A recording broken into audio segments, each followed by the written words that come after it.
Pernahkah Anda duduk menatap layar komputer di tengah malam? Atau mungkin berbaring di tempat tidur jam 2 pagi, merasa seolah-olah Anda tertinggal karena tidak punya rencana 10 tahun yang sempurna untuk hidup Anda? Yah, itu perasaan yang sangat umum kan? Anda tahu persis perasaan itu. Ada tekanan yang sangat besar untuk memilih satu jalur karir yang paling tepat. Satu langkah besar yang sama sekali tidak boleh salah sedikit pun. Dan hasil dari tekanan itu biasanya justru membuat Anda Tidak bergerak kemana-mana. tepat, tidak bergerak kemana-mana.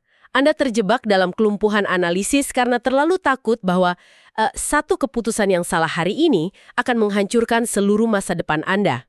Nah, jika Anda pernah merasakan keresahan semacam itu, penelusuran mendalam kita kali ini dirancang khusus untuk Anda. Kita memang seringkali dididik sejak kecil untuk melihat kehidupan sebagai sebuah masalah matematika yang sangat rumit.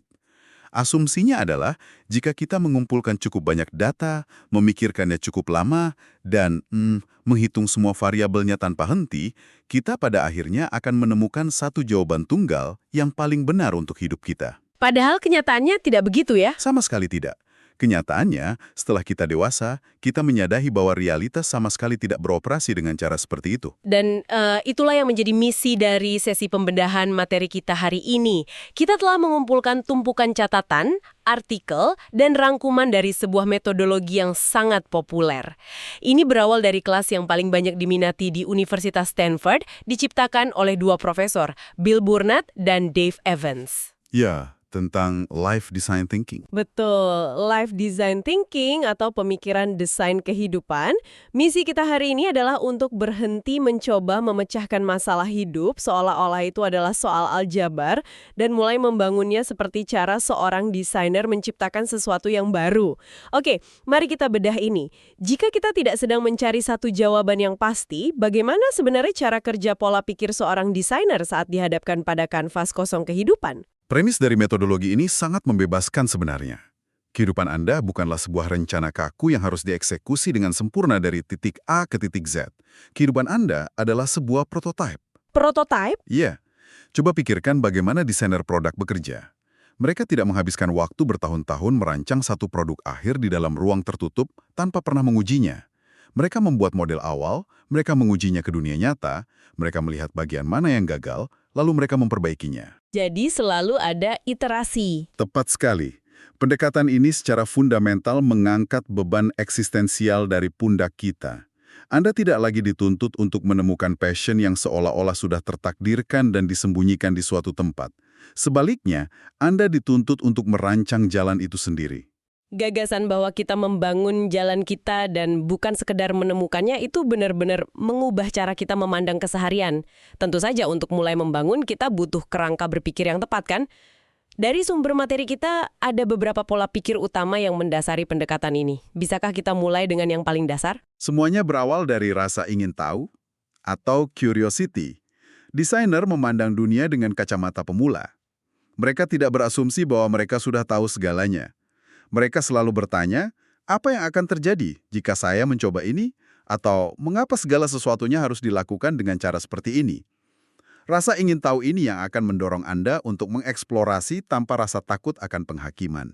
Dan setelah rasa ingin tahu itu muncul, sumber kita menekankan perlunya kecenderungan untuk langsung bertindak atau bias to action. Ini mungkin bagian yang paling menantang bagi orang yang suka overthinking. Jangan hanya merenungkannya di dalam kepala selama berbulan-bulan.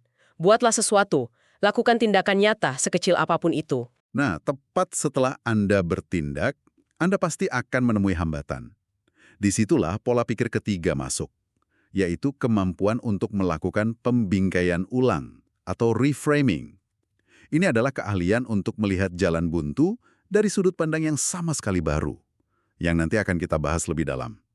Lalu, ada kesadaran akan proses. Mindfulness of process, ya. Benar. Anda harus sadar bahwa merancang kehidupan adalah perjalanan yang penuh dengan iterasi. Kegagalan bukanlah tanda bahwa Anda tidak kompeten.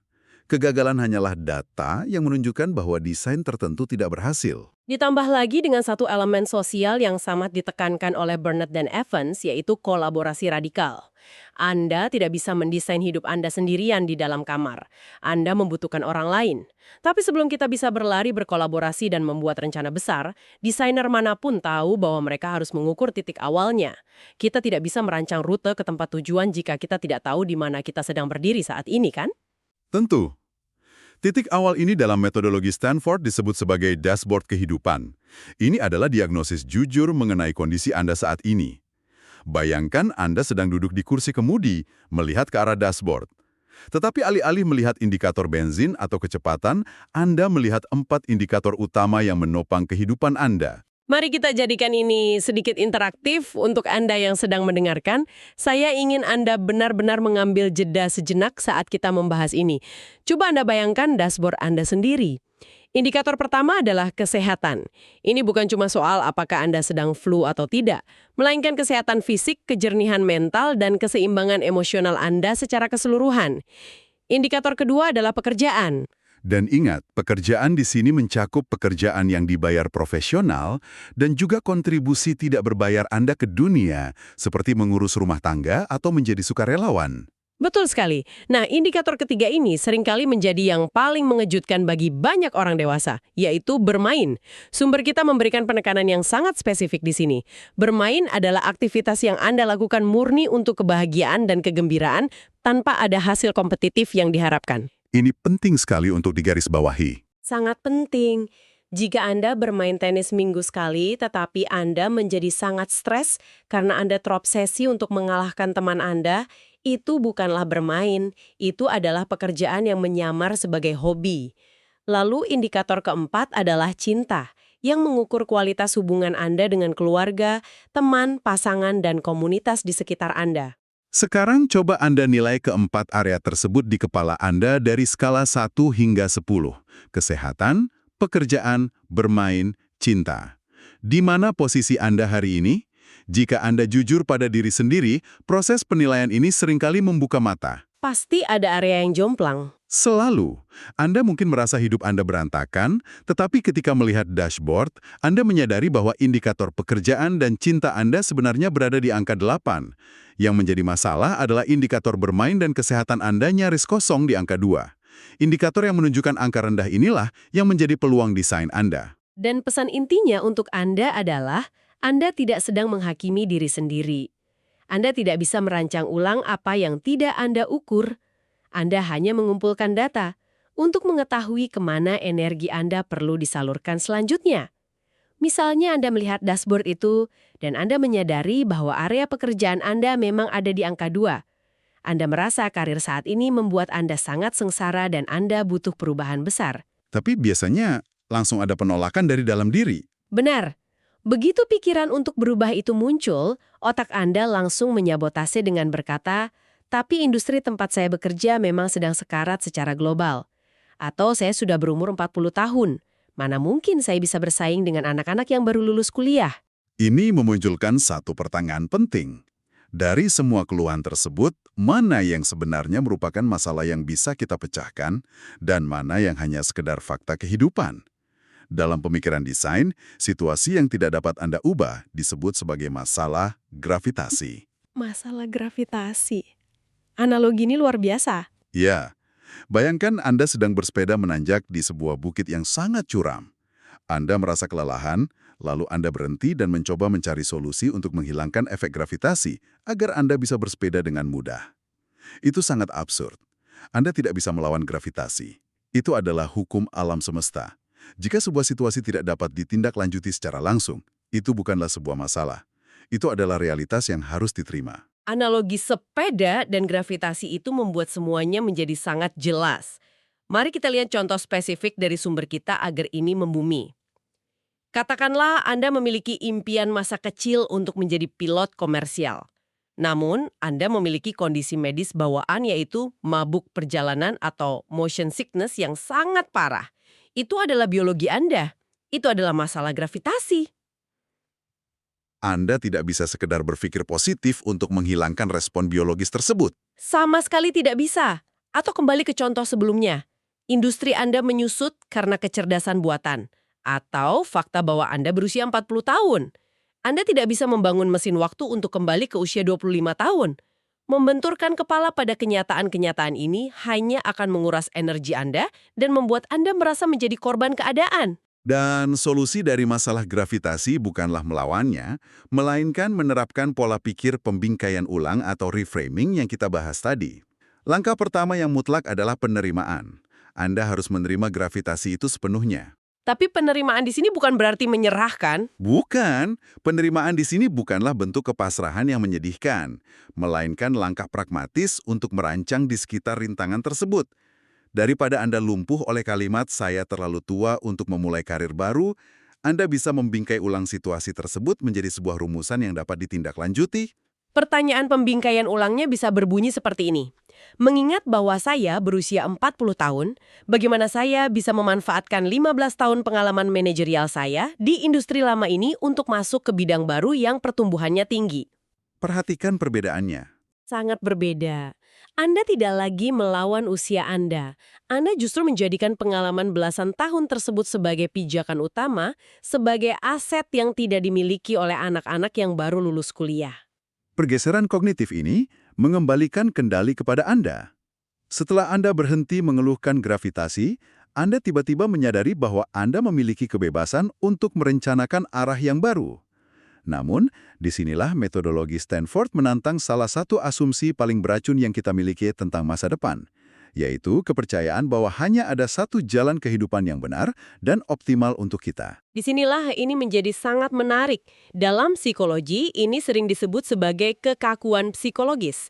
Kita meyakini bahwa kita sedang berada di jalur A, dan jika kita terpaksa mengambil jalur B atau C, itu berarti kita telah gagal atau kehidupan kita tidak lagi ideal. Padahal, desain kehidupan mengajarkan bahwa Anda pada saat ini juga sebenarnya mengandung lusinan versi masa depan yang sama-sama luar biasa.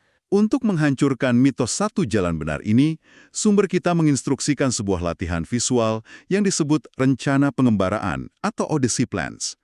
Anda diminta untuk memetakan tidak hanya satu, melainkan 3 versi kehidupan Anda untuk 5 tahun ke depan. Dan ini bukan sekedar variasi kecil ya, bukan seperti di rencana A saya bekerja di perusahaan X, di rencana B saya bekerja di perusahaan Y yang merupakan kompetitornya. Betul.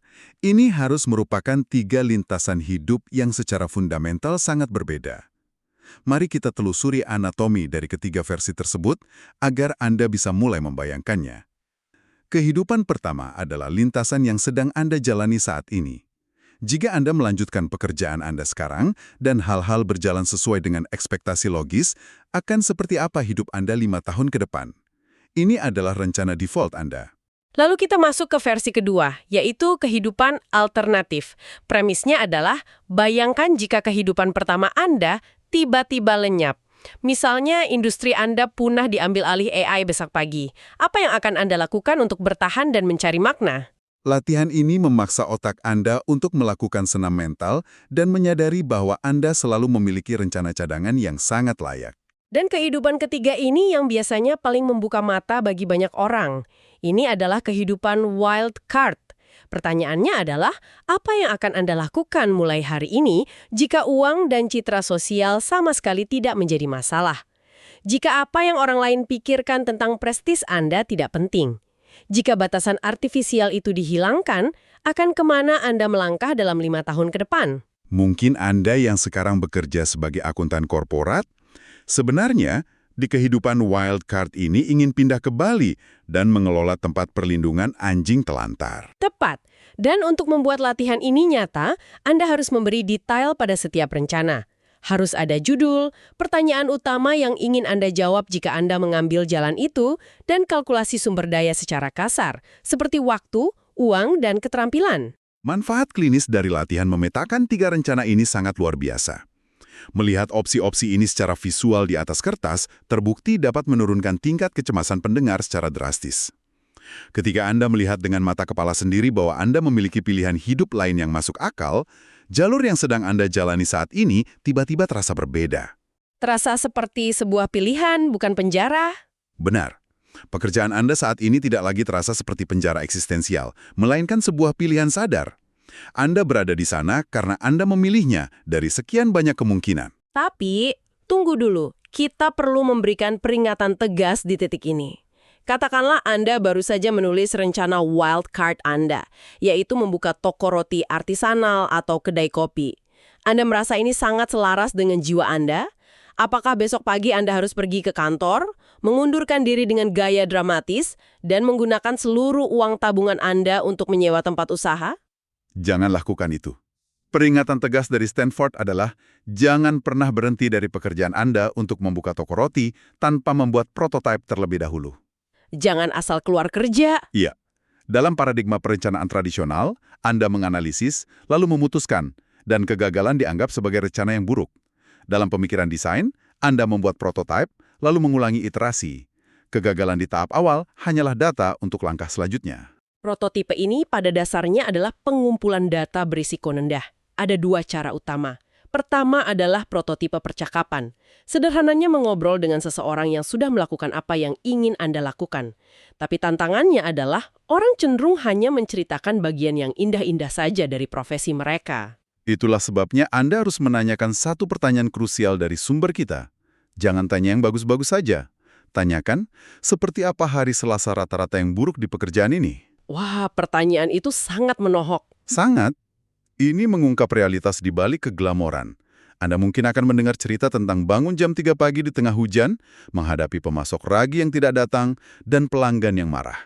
Anda harus mengevaluasi apakah Anda bersedia merangkul bagian terburuk dari mimpi Anda tersebut. Langkah selanjutnya adalah prototipe pengalaman. Ini berarti Anda mencicipi sedikit pengalaman itu sebelum berkomitmen penuh. Misalnya dengan membayangi atau shadowing seseorang selama sehari, menjadi sukarelawan, atau mengambil proyek sampingan kecil sebelum mendaftar kuliah lagi atau pindah kota. Perbedaan antara perencanaan tradisional dan pemikiran desain sangatlah mencolok di sini. Pemikir desain melakukan eksperimen kecil-kecilan. Jika satu eksperimen tidak terasa benar, mereka menyesuaikan arah dan mencoba sesuatu yang lain. Ini membebaskan Anda dari kelumpuhan analisis. Saat kita membicarakan tentang mengeksplorasi opsi baru, kita harus membahas satu miskonsepsi besar dalam materi kita. Berapa kali Anda mendengar nasihat klise, ikutilah passion Anda. Nasihat ini bermaksud baik, tetapi desain kehidupan membalikkan konsep ini. Mereka mengatakan, jangan ikuti passion Anda karena passion itu dibangun, bukan ditemukan sejak awal. Sebagai gantinya, ikutilah rasa ingin tahu atau curiosity. Rasa ingin tahu itu lebih tenang dan dapat diandalkan. Ia tidak menuntut komitmen seumur hidup dari Anda. Ia hanya meminta Anda untuk mengambil satu langkah kecil menuju sesuatu yang memicu ketertarikan Anda. Namun, untuk bisa mengikuti rasa ingin tahu itu secara akurat, Anda butuh data objektif tentang energi Anda. Disinilah audit waktu baik dan buruk atau pemetaan energi menjadi penting. Bagaimana cara kerjanya? Selama 1 minggu, lacak aktivitas Anda. Setiap kali Anda melakukan aktivitas yang memberi Anda energi atau menciptakan kondisi flow, beri tanda plus. Sebaliknya, saat Anda melakukan aktivitas yang menguras energi Anda, beri tanda minus. Dan jika kita hubungkan ini dengan gambaran besarnya, data energi ini adalah kunci menuju koherensi. Saya ingin menekankan sesuatu dari sumber kita. Tujuan hidup bukanlah menyeimbangkan pekerjaan dan waktu luang di atas spreadsheet. Keseimbangan kerja hidup atau work-life balance itu adalah mitos. Keseimbangan adalah mitos. Lalu, apa yang kita cari? Tujuannya adalah koherensi. Menyelaraskan work view, yaitu tujuan Anda bekerja, dengan life view, yaitu makna hidup Anda. Bayangkan seseorang bekerja di industri yang merusak lingkungan demi uang, sementara nilai hidup tertingginya adalah kelestarian alam. Ketidakselarasan di antara keduanya ini adalah sumber ketidakpuasan kronis. Mereka tidak akan pernah merasa koheren. Analogi yang sangat jelas. Jadi kita memetakan dashboard, membayangkan masa depan alternatif, membuat prototipe, dan mencari koherensi. Sekarang kita masuk ke eksekusi. Untuk pendengar yang menyukai struktur, seperti rutinitas monk mode, bagaimana kita mengimplementasikan ini secara praktis? Gunakan poros 90 hari. Dalam satu blok 90 hari, jalankan satu eksperimen besar, satu pengembangan keahlian, dan satu uji identitas. Struktur ini memberikan ritme yang jelas tanpa membuat Anda kewalahan. Dan saat Anda berada di persimpangan jalan di mana Anda harus membuat keputusan besar, ada wawasan mengejutkan dari sumber kita tentang komitmen. Iya, tentang keputusan yang tidak bisa dibatalkan. Secara emosional, pilihlah satu jalan dan berkomitmenlah secara mutlak atau irrevocable. Penelitian menunjukkan orang lebih bahagia dengan keputusan yang tidak bisa dibatalkan daripada membiarkan terlalu banyak opsi tetap terbuka. Ketika opsi tetap terbuka, otak Anda terus membandingkan realitas alternatif dan memicu penyesalan. Komitmen mutlak memaksa kita untuk fokus ke depan. Dan Anda tidak bisa mendesain ini dalam ruang hampa. Anda harus membangun tim desain Anda sendiri. Kumpulkan 2-5 rekan terpercaya untuk bertemu sebulan sekali guna membagikan rencana Anda. Peran tim ini adalah memberikan sudut pandang orang luar yang jujur untuk mengatasi bias. Pikiran kita sendiri seringkali menjadi ruang gema yang penuh titik buta. Jadi apa makna dari semua ini? Jika kita harus merangkum poin esensial untuk Anda hari ini, berhentilah over-analisis, petakan dashboard Anda, rancang 3 kehidupan alternatif, dan mulailah membuat prototipe kecil minggu ini. Bergeserlah dari bertanya, apa yang harus saya lakukan menjadi, saya sedang menjadi siapa? Dan ingat mengapa ini penting. Desain kehidupan pada akhirnya bukanlah tentang memaksimalkan kebahagiaan setiap detik, melainkan tentang membangun kehidupan yang utuh dan mengurangi penyesalan. Ini tentang mengambil kendali atas arah hidup Anda. Mengambil kendali atas temudi Anda sendiri. Sebagai penutup penelusuran mendalam kita, saya ingin meninggalkan Anda dengan satu pemikiran provokatif untuk direnungkan sendiri. Berdasarkan data sumber tentang serendipity, kita sering berpikir bahwa keberuntungan dalam karir atau hidup adalah sesuatu yang acak. Tetapi bagaimana jika keberuntungan sebenarnya hanyalah hasil matematis? Bagaimana jika peluang luar biasa yang mengubah hidup muncul begitu saja bukan karena kebetulan, melainkan Anda telah menjalankan begitu banyak prototipe kecil, sehingga Anda secara tidak sadar telah memperluas area permukaan Anda untuk ditabrak oleh keberuntungan? Pikirkanlah itu, dan mulailah bangun prototipe pertama Anda hari ini.